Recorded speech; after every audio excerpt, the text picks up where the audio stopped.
I am very sorry, folks, but it is Saturday. It is an open bar, and I figured we'd do a little day drinking. And I am Indie Geek. That is nobody, Grandpa Geek, and we have another geek, Geek Hero, Bubba. This is Bubba. Yeah, Bubba. Yeah, Bubba. You like a picnic basket? Don't ask me where that came from. I know exactly where it came from. I watched Boomerang. Oh man, so we were talking backstage for y'all folks, and poor Geek Hero here, Bubba man, 7 straight 12s. Oh shit! Midnight to noon on top of that. Like, that is I a hope rough you, time. I hope you are blackening out your windows. Oh, no such luck. Hey, positive. I see you're back here. You're welcome to come in, buddy. I'm not seeing you show up. How is he sending a private chat? But oh no, it's in the comments. God, I'm an idiot. I haven't had enough coffee today. Happens to the best of us. Oh no, it's in the comments. God. Let me fix that. Let me see if I can get positive to come up here. I still haven't learned how to pin this shit yet. Hey, positive, you're welcome to come up, buddy. How you doing, guy? How you doing, guy? He's always got such a soft voice, I think. Oh no, have you ever talked to him, Geek Positive Candor? I have not that I know of, but he might even the two of us out. Oh, if he ever gets a word in edgewise. Hey, Positive Candor, how you doing, buddy? All right, how about you? I'm doing all right. Like I said, it's Saturday. I haven't done a stream in God knows how long. Nobody was on. I figured, well, screw it. Other people shoot the shit. Let's just shoot the shit and have some fun. So, positive. Any good stories from the week?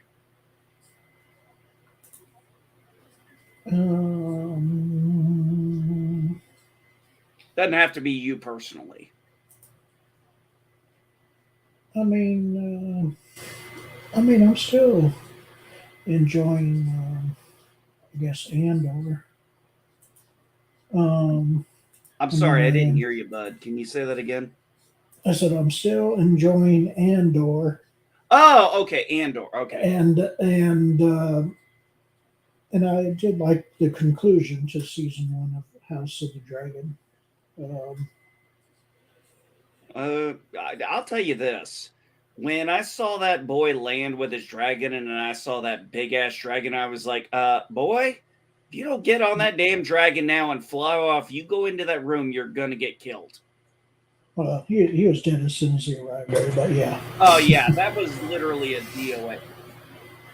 yeah. Okay, positive candor. Geek. Let's kind of dive in there. What were your guys' impressions of? Did you guys both watch Game of Thrones? Of course, yeah. Well, I saw most of the first three seasons. I kind of dropped off because we didn't have cable for a while. I meant to get around back to it, but I've read all the books. Oh, okay. So I've never read the books. I've only ever seen the Game of Thrones. And when it first came out, I'm gonna be totally honest. I thought that first season, I didn't make it past 7 episodes. I was so bored out of my mind. Then the last season came, and I had been hearing years everybody hyping. I'm like, okay, I'll go watch this show. So I watch it and watch it and watch it, and then I get to the second to last episode before everybody's going to see season finale, and I'm like, oh god, everybody is going to be pissed with this finale. I called it. I called it. Everybody was going to be pissed with the finale. I was like, I didn't know why, but something about that second to last episode, I was just like, oh, these fans are going to be pissed. I'm like, thank God I didn't really give a shit about the show. Yeah, I mean the whole the whole ending was the whole last season was just terrible. Um, but it is what it is. Well, I was actually surprised because I was surprised with House of the Dragon because Well, at least with that one, the books are already written. I mean, Fire and Blood and Dance of the Dragons are both written, so they have all the material already. Unlike Game of Thrones, which he's obviously never going to finish that series. I mean, there's no way in hell he can finish it. He's just too distracted with the other projects now. Yeah, Um, I'm telling you, if he does not finish A Song of Ice and Fire before he dies, I will find him and I will personally urinate on his grave. trust me, I have a feeling that if he doesn't finish it, somebody else is going to finish it. That's but I don't want somebody else to finish Oh, it. I He's agree with you on that. yeah. I'm just saying, that's where it seems like it's going to go. I mean, this guy ain't no spring chicken. He ain't exactly the picture of health. no, yeah, exactly. I mean, I think he'll at least put out one more book, which I think is number It'll be number six out of the 7 he promised yeah, us. but there's no way we're getting 7. No way, because 6 at least he's written. Well, yeah, but you don't know that because technically the only reason why 4 and 5 are 2 different books is because he wrote 2 books worth of material and then had to split them up. Yeah. He might already have everything written. He's just a lazy mofo. Well, I was wondering if you were going to go there about that. I mean, yeah, he's obviously getting paid for his already material that he's done. Well, yeah, but he's off writing video games and off, yeah, exactly. consulting for TV shows and crap. Right, he's too distracted trying to get his other stuff made into TV shows, like the Dunk and Egg thing, which may or may not be good, but I don't. Hey guys, talk among yourselves real quick. I got to Gelogia real quick. Yeah, I just wish. Yeah, he would That's fair. get at least release 6 to satisfy the fans for a little bit. But yeah, about 7. There's no way in hell he's getting all of them done. I mean, Like I said, it depends on how much he's already got done, though. Yeah. Well, yeah, maybe it's all done in his mind. Well, and I would be just fine. I would be just fine if he just releases a 6th book, condenses everything, and ends it, in one book. I'm just mad because when you realize that he released the first one in the early 90s and it took him like 5 years to do the second one, and then another 3 years to do the third one, and then after that, 4 and 5 come out in the early to mid 2000s, 4 did, and then 5, 10 freaking years later, and now here we are another 10 years later, or 11 years later now, and he still hasn't released anything. He's even been at a like there's footage of him at some sort of book signing thing where he's reading an excerpt from the book he hasn't released yet. And I'm thinking, if you've got this much of the book written, release the damn thing.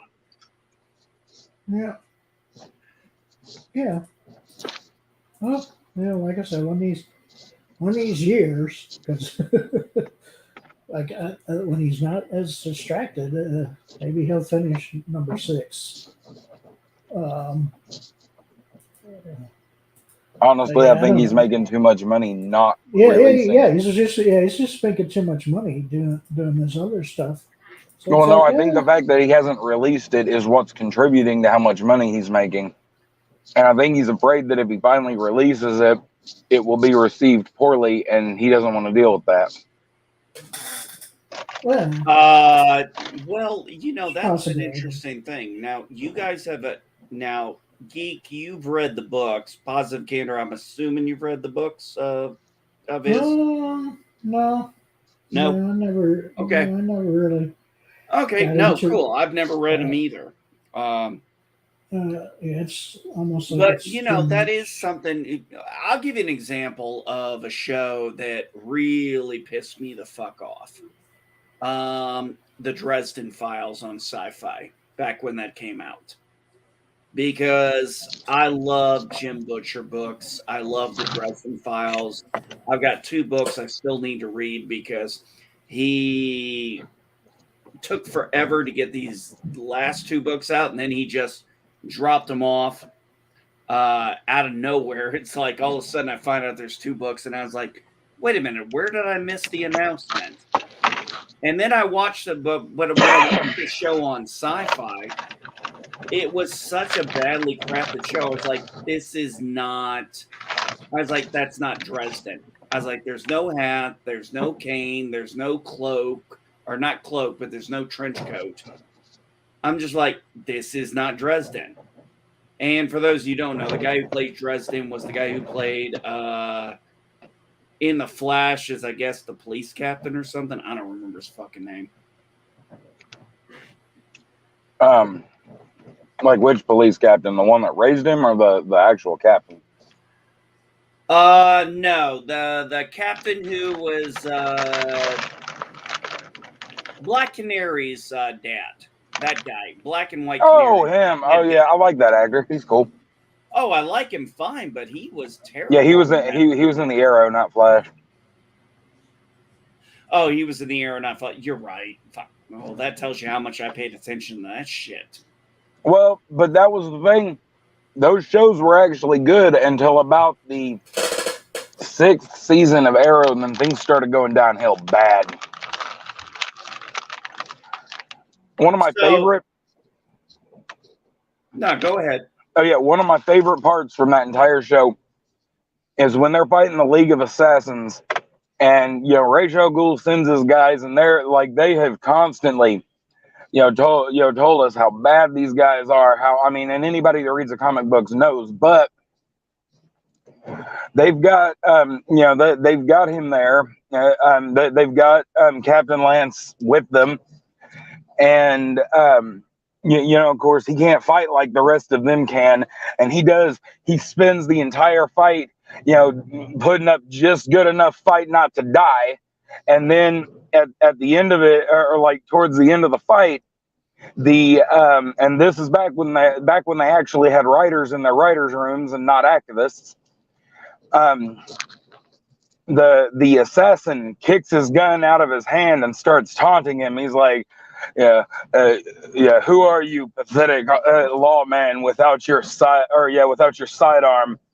And he shoots him square in the chest with a gun that he had strapped to his boot. And he goes, but he waits till after he shoots him to say, a guy with a spare. That was just freaking amazing. Like, because any other show, any other writing, he would have said something like that beforehand, and that wouldn't have made any sense. But he did. He shot this dude like square in the chest and, dropped his ass before he said anything back.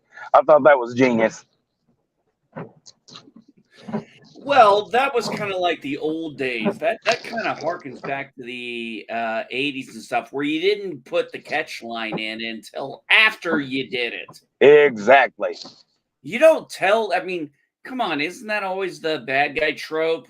We always joke about the monologuing, telling, oh, the guy who has a spare. Oh, great. Give the guy a chance to know you have a spare gun and jump away from you. Give me a break. but it was just, it was, and it also made sense, despite the fact that he didn't know, 20 different types of martial arts, the fact that he, didn't train on a deserted island, where international criminals and all sorts of magic hoodoo goes on, it didn't matter, because just his quick thinking and resourcefulness, that man was going to survive one way or another. And I really enjoyed his character in that show.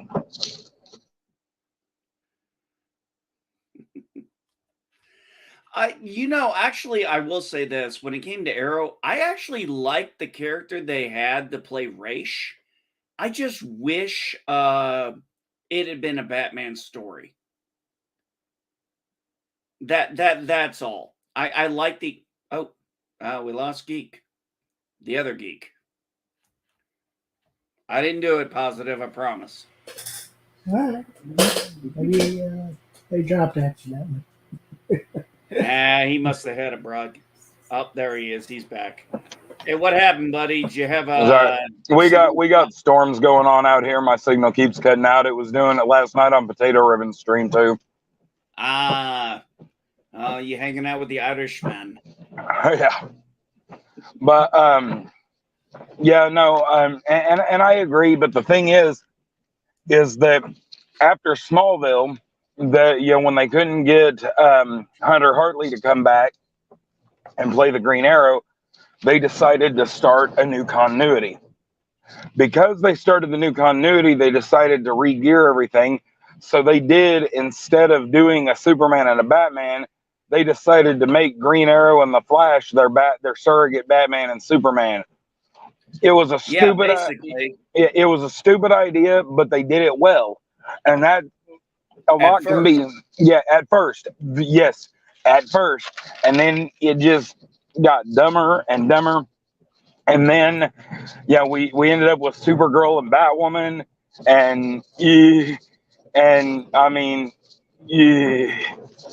and then we actually had Superman and no Batman, and I mean just the whole thing just went so south so bad. Well, the problem with me for it was for Arrow. If we're gonna go into the Arrowverse, it got to a point where it became Team Arrow versus Team Not Arrow, and I'm sorry, but if you're gonna make a serialized series, 22 episodes to beat the bad guy and leaving it with a cliffhanger for the next season. Well, they started getting to where they would beat the first bad guy in the first half of the season, and then that they would taper it off where there was a bigger bad guy at the actual end of the season. Yeah, my whole thing was I just lost interest in Arrow because it seemed like the team would be together, break up, get back together, break up. I was like, okay. Oh, I agree. And then Flash got so soap opera-y between Flash and his, girlfriend and wife eventually that I just lost interest. Supergirl just... So I could not get past episode 1 of Supergirl. Whoever was in that writer's room, every last one of them need a very mean, very old nun to walk through there and whack them across the knuckles one by freaking one. Well, let me ask this question. Positive candor. And then I'll ask you, Geek, the same thing, basically. Has there been a movie or TV series this year in 2022 that had surprised you guys at all? Positive? Anything that you've actually enjoyed? Well, like I said, so far, Andor and House of the Dragon are the main two that I've watched. Any good movies? Movies? I mean, I don't watch movies in theaters anymore. Oh, no. It doesn't have to be you watched them in the theater. So there's a bunch I have not seen that I want to see eventually. Just got to wait till they're available on streaming. But let me see this year movies. I'm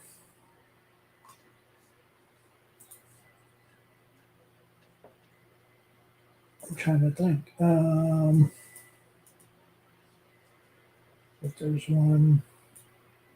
I mean, I know there's one I really do want to watch, which is the Top Gun sequel. But I haven't. Oh, you haven't seen that yet? No, I haven't seen it yet. So I'm waiting for it to come on Amazon. Yeah, I don't have Amazon. So yeah, I might have to just buy that since I think it comes out on video on Tuesday or so. So I'll probably buy it then and Geek, did finally you watch see it. Top Gun Maverick? I, to my great regret, have not seen the first one either. So no. Ah, okay. I'll get My I'll get wife and around I. to them. I'll get around to them. It's just not one of the movies I got to watch growing up. Well, no worries. I remember watching the first Top Gun movie and enjoying it, but I never wanted to be a pilot. And when I saw the sequel came out, and when I found out more about it, the behind the scenes stuff, that it was real planes, it was real stuff, I was like, oh shit. And my wife and I went and saw the movie by ourselves. We didn't take our kids because they had never seen the original. In fact, my wife hadn't seen the original until like 2 weeks before we went and saw the premiere. And we went and saw it, and we were so exhausted. It was like a roller coaster ride for us. It just kind of felt, when they were taking off, you're like, did you, I asked my wife when we got in the car and we were driving home, I was like, did you find yourself kind of pressing your body back against the chair when they took off? She's like, yeah. I was like, did your head turn and tilt when they moved? She goes, yeah. I mean, it was that engaging. I thought it's probably, oh shit, of the movies I've seen this year and in the movie theater, fuck, I've only seen two. Doctor Strange and Top Gun. And I remember when my wife came in and talked to me about Doctor Strange. And I'm going to tell you what, Doctor Strange, we took our entire family to. Everybody loved Spider-Man No Way Home. We were like, okay, great. I like Benedict Cumberbatch. I think he's a great actor. We go in. None of my kids, not even my wife, has been interested in seeing anything from Disney when it comes to the MCU now. They have lost interest. I don't know how that movie managed to wipe the interest of me, my wife, my son, and my daughter, but somehow it managed to pull that off. It definitely. Yeah, well, Speaking of my wife, hi, honey. compare. Now I did watch that and Thor: Love and Thunder when it came out on Disney Plus, and yeah, they were both terrible. I'm glad I didn't. I never bothered for Love and Thunder. Like I didn't give a crap by the time I finished Doctor Strange. And what really pissed me off is that just for a moment, like for instance, anybody that knows anything about the Shang-Chi comic books knows that was a terrible Shang-Chi movie.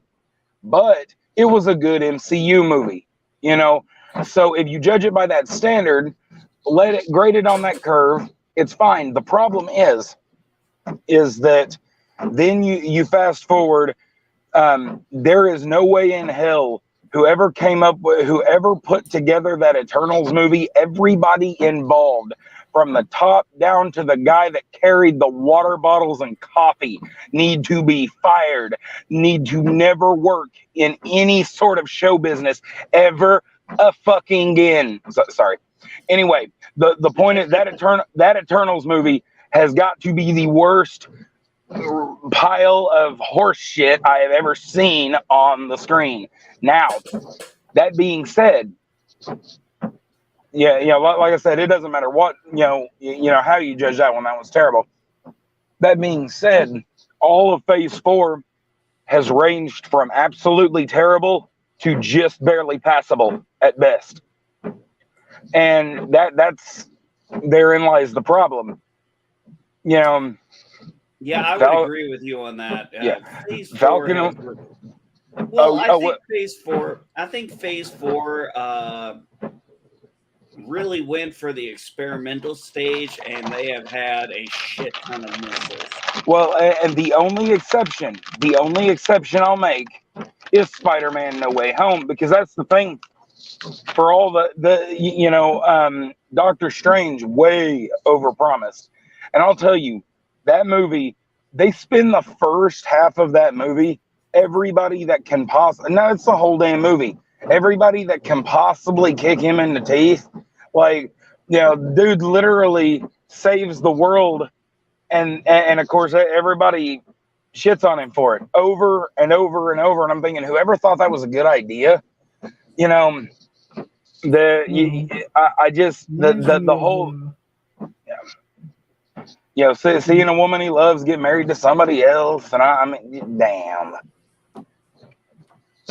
Yeah, it reminds me of how terrible She-Hulk was.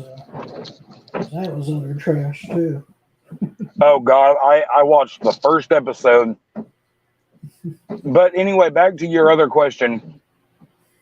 Yeah, has there been anything really, The Samaritan. The Samaritan with Sylvester Stallone. I have not finished that night. I will not spoil anything, but what I will say is very early on, you know what the plot twist is going to be. It does not matter. It's that damn good. Oh, I only caught about 5 minutes of it. Unfortunately, like some other things, you're trying to watch shit and you get busy. Yeah. Yeah. But I mean, exactly. Positive candor. Can I ask you this? What is it you are enjoying about Andor? Now, I'm gonna be honest with you. I was originally not going to watch Andor because I saw comments, and then I got my head out of my ass and I said, why am I listening to other people, even though they're involved in the project, telling me what it's going to represent or mean? How about I just watch the fucking thing and decide what it means for me? So I've been enjoying it overall. I haven't watched the full last episode, but I caught about half of it last night before I fell asleep. Well, before Positive starts, I will tell you why I have not watched it. Because after I saw the weird cyborg Power Rangers at the end of Boba Fett, and after I couldn't get past, I did not even finish episode 1 of Kenobi. They gave us a Bob Kenobi to match our Jake Skywalker. Like, that is the most hopeless pile of horse shit I've ever seen in my life. He is nothing but walking misery with no hope for the future. Somebody really, really needs to whack everybody involved in that show upside the motherfucking head, because that was pathetic. That was, and then they broke the damn canon. There is no damn way in hell that in any hell that Princess Leia should ever have fucking known him before I mean, come on now. That they broke the damn canon and they're calling it canon. Somebody needs to get slapped across the face one at a time, starting with Kathleen Kennedy. Okay, anyway, so after all of that, I have absolutely starting with The Last Jedi and ending with what little I saw of Kenobi. I don't give two shits. I cannot bring myself to watch Andor because literally they took the bleakest, most boring part, the most boring one-dimensional character in all of Rogue One. Now the rest of that movie was great. Cassian Andor was the one dark spot in that movie that I did not like, and they made a damn series around him. So they would have done better just to get Alan Tudyk and make a K2SO series.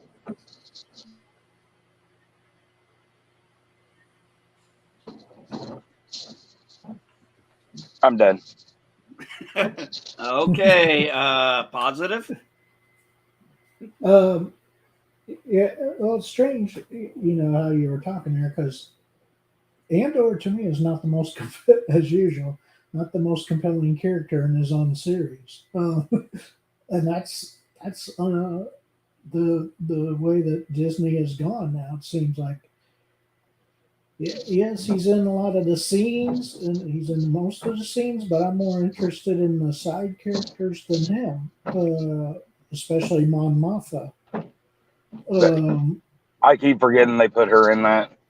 Yeah, I'm way more interested in her and Luthen, who's the, played by whatever Skarsgård, whatever his first name is, but by one of the Skarsgårds. Those are, to me, the two most compelling characters in it. And we just finally saw Guerrera in this last episode. So I'm more again, I'm more interested. Is he played by Forrest Whitaker? Yes. Yeah, he's still Nice. Nice. So yeah, I'm more interested in the side characters than Andor, because Andor, it has the worst luck of a character since Jar Jar Banks. Yeah. Yeah, he's constantly Yeah. getting into trouble in this series, and that poses. I'm like, it doesn't matter what trouble he gets into because you know he's going to get out of it. But man, he has the worst luck of any character since Jar Jar Binks, for crying out. Well, knowing what we knew about him in Rogue One and seeing where his life ended, you knew it couldn't be a good. I mean, you knew he couldn't. This dude makes Spider-Man look cheerful. Yeah. Well, one of the funny things I said a while ago, back when the first It came out, and I was like, God damn, the Skarsgårds are like they're like the Baldwins, and only better actors. Yeah. But yeah, the things I don't like is I don't like Mon Mothma's husband, who's a dirtbag. Or he is a dirtbag. Or her daughter, who's useless. So yeah, her husband and her daughter. I'm like, why is she even married to this douchebag? I mean, it only could have been for the money. Yeah, it was probably an arrangement of some kind. Yeah, I think it was. They talk about that their wedding was arranged. I think when she was only 15 or something like that. Is what I think they said this past episode, that she got married when she was freaking 15 to them. And I've got to be honest with you, Positive Candor. Yeah, I'm going to agree with you on that one. I'm more interested in. I would have rather this been a Mon Mothma series, because I'm more interested in her than I am in Andor. It sounds like it kind of is a Mon Mothma series, and they decided to name it Andor. Well, I mean, Andor's in it the most, obviously. Well, but like you said, he's just when Mon Mothma are in it. But his story I find uninteresting just because he's constantly getting into trouble, and I know he's just going to get out of it because he can't die in this series, obviously. Yeah.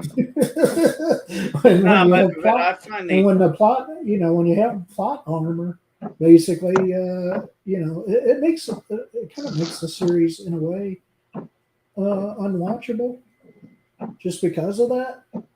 Because nothing can possibly happen to him, and obviously anybody else he's around besides a few other characters are not going to survive either.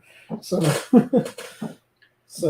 yeah, it's because obviously, pretty much, all the team that he went with on this first mission, almost all of them died except for 2 women.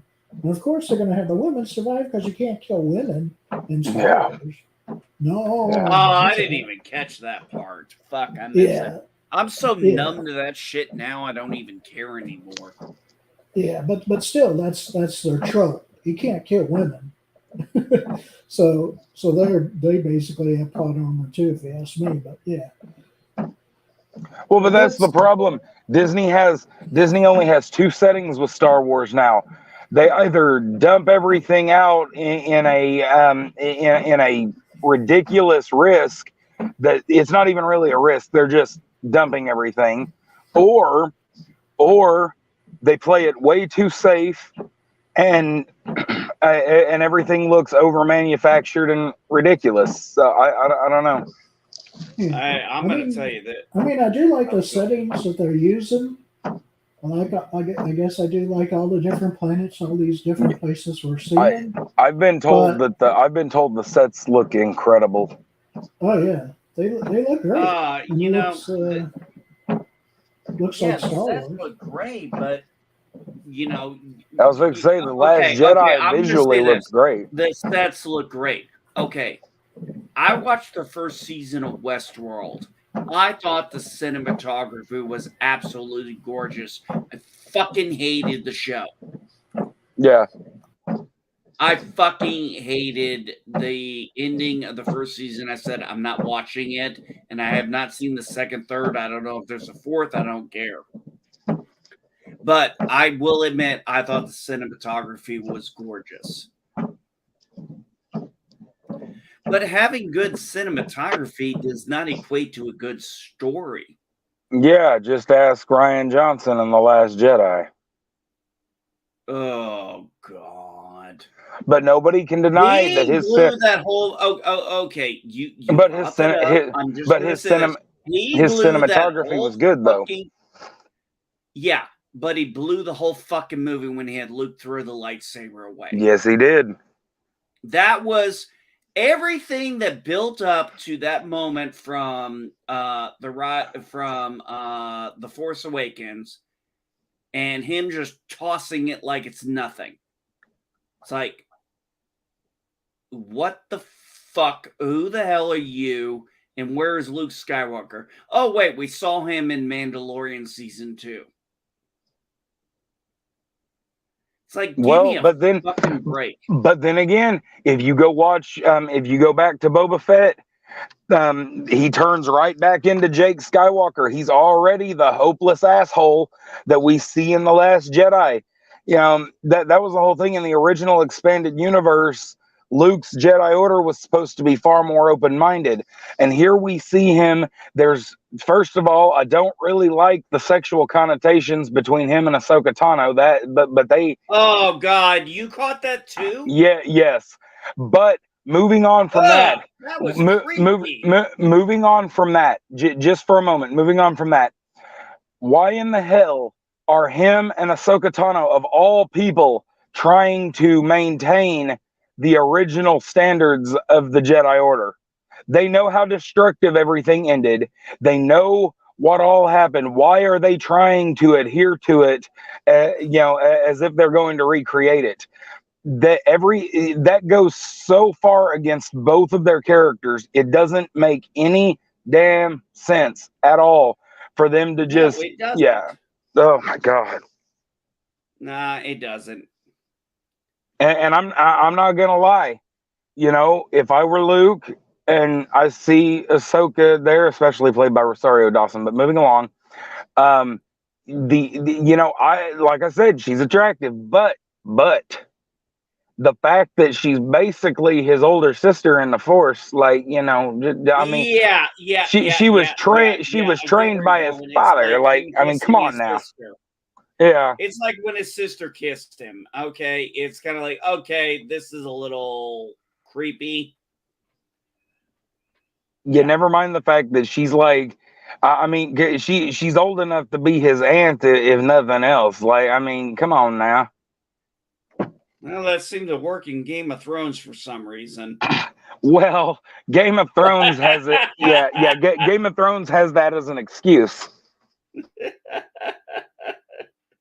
Yeah, so does House of Dragons, because you had the niece marry her uncle. Well, but again, the Targaryens do that shit.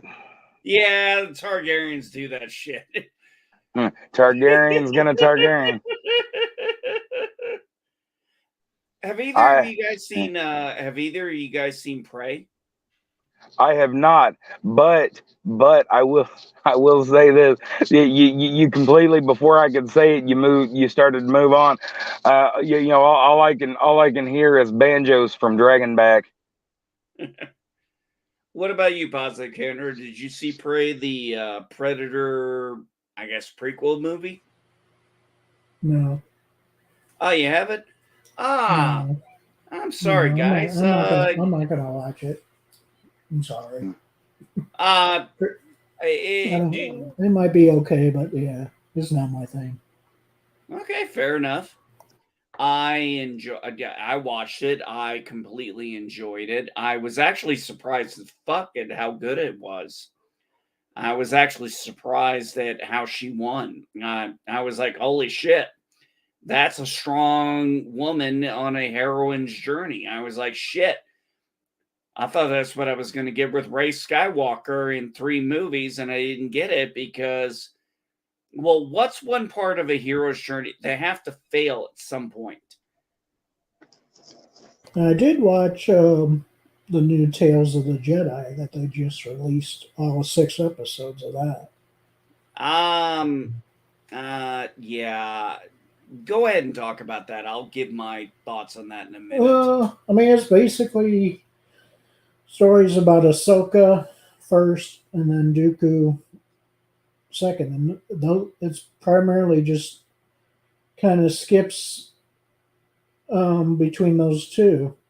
First with Ahsoka being born, and then the first episode has her being taken by a saber-toothed cat to its lair, but then she uses the Force to calm it down, and then it basically, rides back into the village with her atop of it, and then they say, oh, she's a Jedi.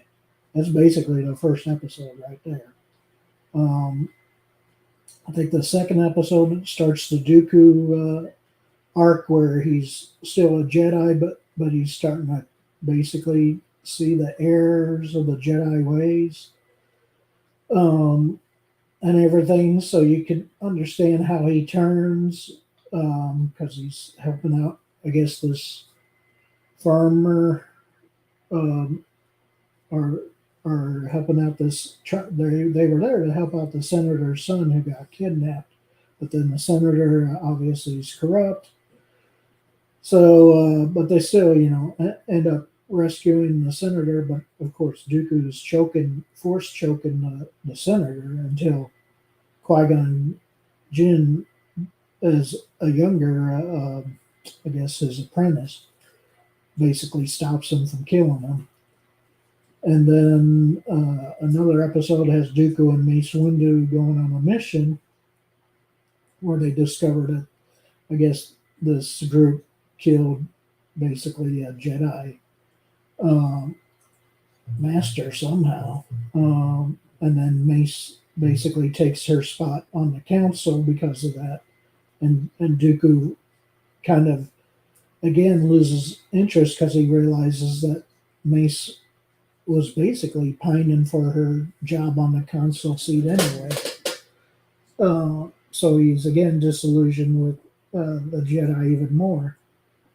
And then, then the next episode, I think, with Dooku has him basically confronting Yaddle, who we saw just briefly in the Phantom Menace, and who's not even mentioned in Attack of the Clones because obviously he battles her and kills her while because she had tailed him to where he basically met with Sidious at their secret location and stuff, and that's basically his full turn to becoming Dark Tyrannus, basically. And Yeah, then it goes, one of my biggest problems is I actually enjoyed the Dooku part, Positive Candor, yeah, except for the Yaddle part because I'm an EU guy and I prefer the story arc of the one below stays below because that's how she died. Not fighting Dooku had nothing to do with it. In fact, that is a completely different character in the comics that kind of caught on to that and was cut down early. And yeah. I then you think got a I lot. think they're rewriting things a certain way, the way they want to rewrite them. Because again, when Ahsoka faces off the Inquisitor, one of these Inquisitors in the last episode, that was specifically, I think, the sixth brother or whatever Inquisitor that she faced off in the books. But they basically rewrote the Inquisitor part to tell it. Well, I think Differently. actually positive. I was on. All right, honey, I'll see you in the next room. My wife says, "See you guys later." Well, unless you plan on moving out of the house, which please don't. I need the money. That's all I need. My bank account suddenly going halfway because my wife decided she wanted to leave.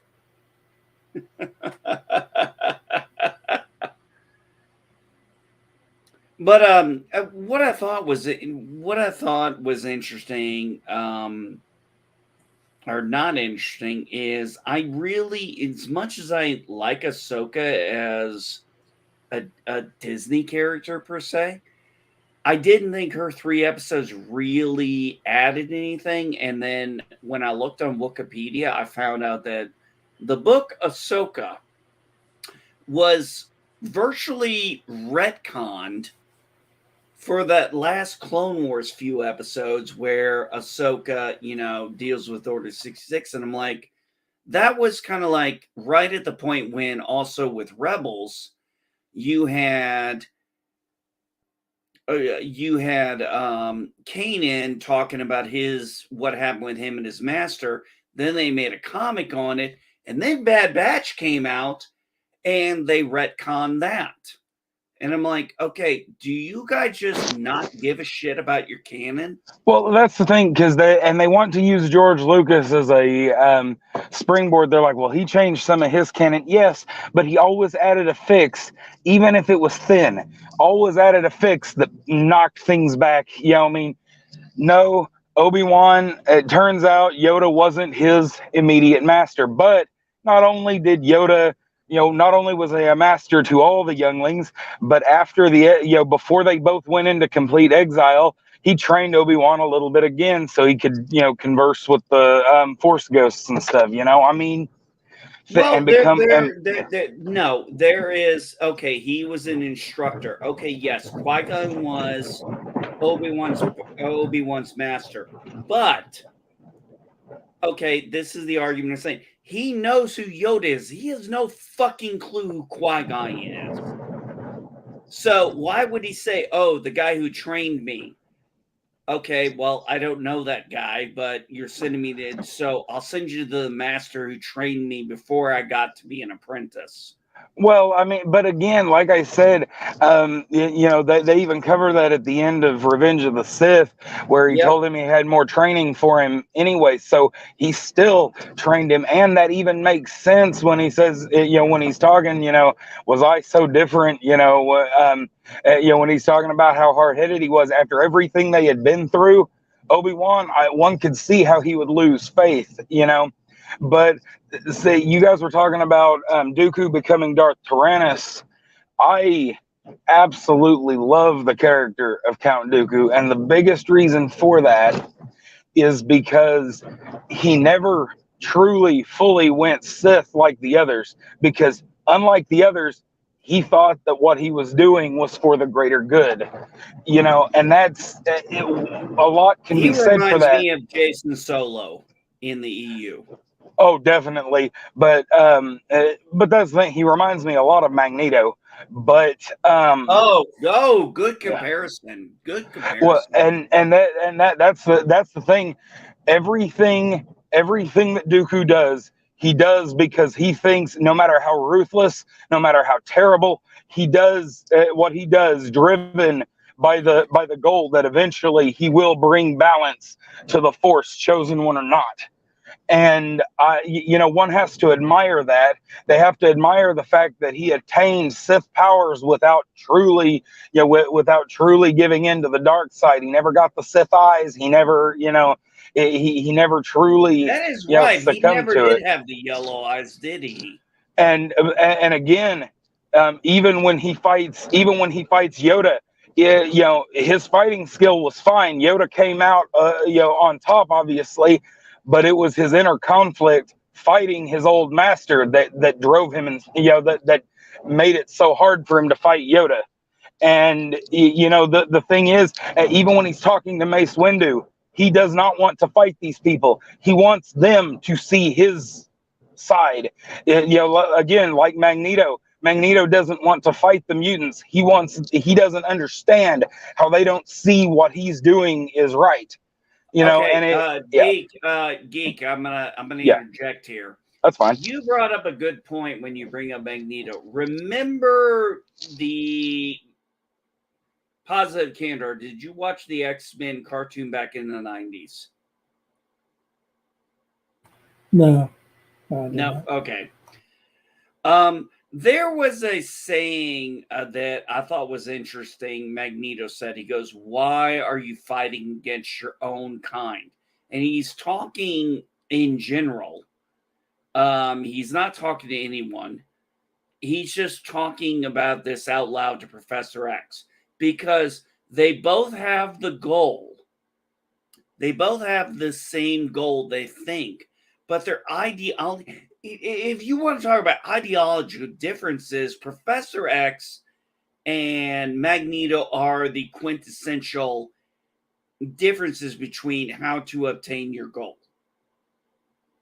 If that makes a goddamn bit of sense. It does. Well, you look at what happened to Professor X, you look what happened to Magneto. Remember, Magneto was in a camp, he was oppressed, he really felt the hard parts of all that. Yeah. He saw the worst. Magneto saw the worst of humanity. Charles saw the better parts of humanity for a long time. But when you see the horrors of what men can do, it's hard to take on a peaceful persona for that. Because you figure, okay, I grew up hard, I got to be hard. Yep. That's why I feel like the X-Men First Class movies did such a good job. Eric Fassbender was every bit as good as Ian McKellen as Magneto.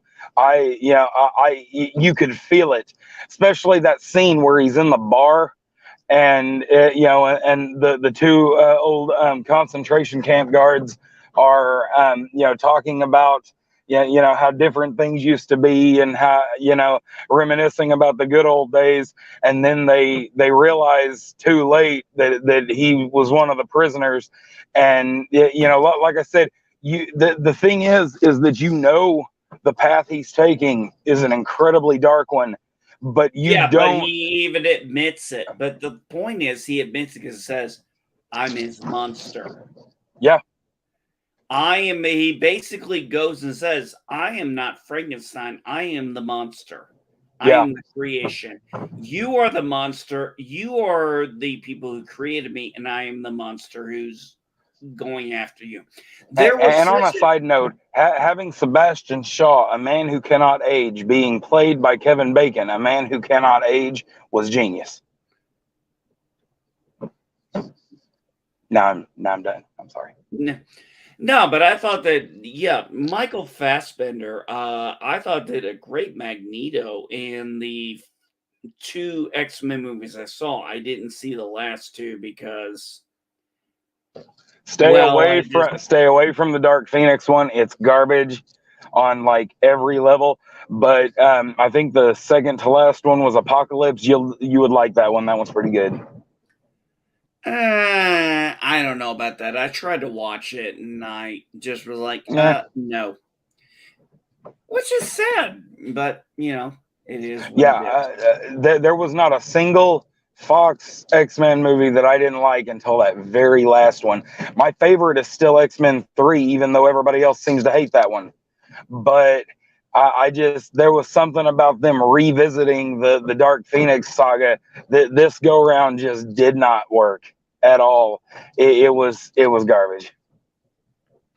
What do you think, Positive Candor?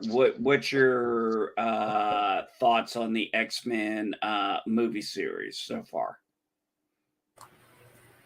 Yeah, like the first 3 X-Men movies, and then the remakes that they did with Michael Fassbender, The Days of Future Past, and what was the other ones called? I believe Apocalypse and Dark Phoenix. Yeah, Apocalypse. Yeah, Logan was good. Oh, okay. Logan was but, everything but Dark Phoenix for the newer ones has been pretty good. I didn't really understand Dark Phoenix, but yeah. So, real quick, we'll end this because we're getting up on an hour here. That X-Men 3 sounds like you guys are like me. You enjoyed it. What made it better than the other Phoenix movie that came out years later, because I'm going to be honest, I've never seen it. I just, as someone who's read the comic, saw the cartoon, I was like, okay, this wasn't what I expected, but I was okay with it. And I liked how they built upon it with the Wolverine and everything that came after. And I really enjoyed the end of Days of Future Past when it kind of gave a happy ending to everything. Just my thought. Well, and where I like X-Men 3 better than the Dark Phoenix remake. Where I like that movie, first of all, that movie will always have a special place in my heart because Kelsey Grammer played Beast, my favorite X-Men, and holy crap, that was amazing. Secondly, yeah, I understand there were a few problems here and there, making Juggernaut a mutant instead, not making him related to Professor X. Yeah, I understand why people had problems with the little, with the details. But the difference is that where that movie cut a few corners, the Dark Phoenix movie, the most recent one before the finalization of the Fox buyout and everything, when that movie, for some reason, they thought it was a good idea to strip everything down, super condense it, and then oversimplify it and then convolute it again. Just everything towards the end, with the aliens and the, especially when how these different influences played into the extraterrestrial influences and the Hellfire Club and all of that. When you know how it was supposed to go, and then you see the weird, convoluted, yet oversimplified way they do it in that movie, it doesn't work. It does not feel organic. It feels like it was put in a blender and processed into a candy bar at best, or a protein bar. Like I couldn't get into it. They started the movie kind of okay, and by the middle of the movie, I'm looking at the clock, and I just, there, at no time during a superhero movie should I be looking at the clock.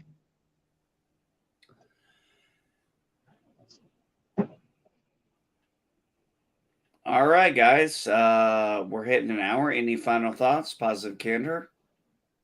Anything you want to plug or have any thoughts about? No, I'm good. All right. What about you, Geek Hero? Oh, not much, just positive candor. It was nice to meet you, man. Nice to get to talk with you. You can follow me on Twitter if you're on Twitter. I'm Geek Hero Bubba on every platform. And yeah, he's anyway, a little bit of a troublemaker on Twitter, it seems. Oh, and they haven't seen anything yet. Oh man, yeah, but having the muzzle taken off is gonna be great. But yeah. Oh, I'm limiting myself on how free I wanted to. Me too. Me too, because there's no that he can't. Even Musk has admitted that it can't just be a free for all. Like, there are going to have to be standards. It's But did you see where Nerdrotic had put up a certain word that starts with R? He had just, that was the whole tweet. He just put that word up just to see if he would get banned. Several of them. You've got people putting up. People are testing now. Yeah, they are. Yeah, I've noticed that. People are testing the. I'm like, okay, you guys test this, and I'll just wait in the back. Yeah, I'm testing it, but not to the degree I'm seeing some people, because I'm like, you know what? You know what? Unlike some of these guys, I'm on my 6th account. I'd like to keep it. Yeah, see, and that's the thing. I'm still on my first account, but I've already been warned twice. Like I've already had to do the 12-hour timeout twice, and it'd be just my luck that one of these moderators or whatever you want to call them that oversee this, it'd be just my luck that before they can get fired or before all the rules change, that they'll see me and be like, oh yeah, we're banning him. So I'm trying to be refined with it, but the thing is that now when somebody comes after me, I can insult them. I don't have to tamper that down. When somebody comes straight at me and says something just beyond asinine, obviously I cannot make threats to them. Obviously I cannot wish them harm or why would you want to? Or tell them to self-harm, which again, like you said, why would you want to?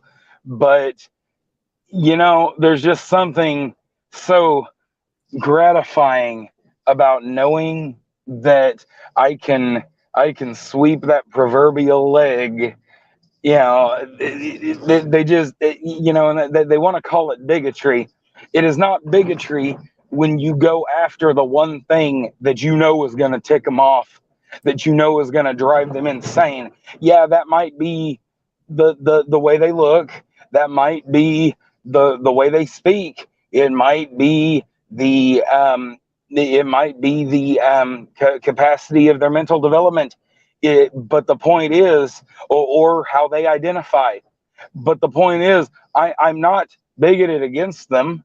I just know that is the sore spot. That is the most vulnerable place to hit. And so when they say things and they call me terrible things and things, they're allowed to say things to me that I'm not allowed to say to them. Now they can say whatever they want, and I can say almost whatever I want. So we'll see how this goes. I'm cautiously optimistic. Yeah, well, and like I said, I told everybody this before. It's not that Elon Musk likes us more than he likes them. It's that this is entertaining him. He's a freaking multi-billionaire. He needs something to pass the time day to day to day, and our menial little lives as we crawl around like ants on this platform he just bought will continue to supply that entertainment that he so desires. That's all we are to him, and that's okay. I don't begrudge billionaires. I'm just happy when a billionaire doesn't tell me how to live my life. Oh, gee, not being told what to do. Yeah. All right, guys, it's been an hour.